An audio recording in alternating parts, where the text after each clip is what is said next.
ছাত্র সংসদ নির্বাচনকে ঘিরে উত্তপ্ত হয়ে উঠেছে ঢাকা, রাজশাহী আর জাহাঙ্গীরনগর বিশ্ববিদ্যালয়ের ক্যাম্পাস।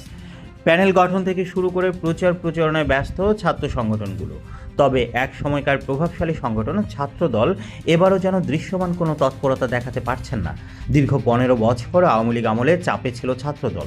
দমন পীড়নে দুর্বল হয়েছে সাংগঠনিক সক্ষমতা। 5 আগস্ট আন্দোলনের পরও গুছিয়ে উঠতে পারেনি সংগঠনটি। এখনও চলছে কমিটি গঠনের চেষ্টা, অথচ এসব কমিটির অনেক নেতাই নিয়মিত ছাত্র নন। ফলে নির্বাচনের প্রার্থী হওয়ার যোগ্যতা হারাচ্ছে অনেকেই। কমিটি নিয়ে দ্বন্দ্ব প্রভাব ফেলছে নির্বাচনী প্যানেলে। 3 ক্যাম্পাসেই কয়েকজন মধ্যম সারির নেতা অংশ নিতে চাইছেন নির্বাচনে, তবে নিশ্চিত মনোনয়ন না থাকায় কেউ প্রকাশ্যে মাঠে নামেননি।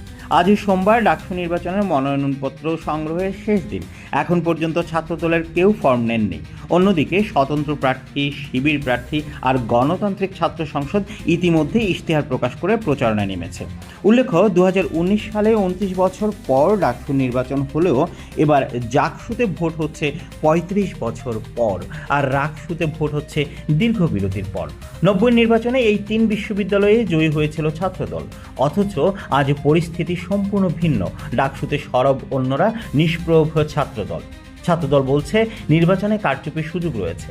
তারা ভোটার তালিকা সংশোধন, তফসিল পরিবর্তন সহ অন্যান্য দাবি তুলেছেন।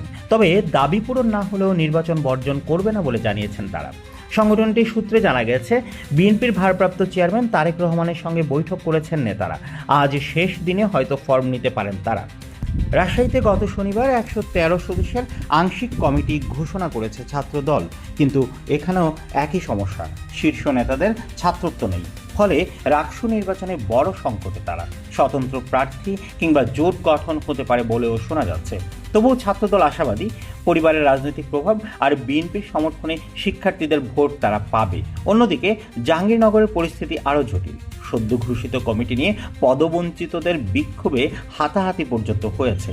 অভিযোগ উঠেছে, ছিনতাইকারী থেকে শুরু করে বহিষ্কৃত ছাত্রলীগ নেতারাও পদ পেয়েছেন ছাত্রদলের কমিটিতে। এতে সংগঠনের ভেতরে তৈরি হয়েছে বিভক্তি।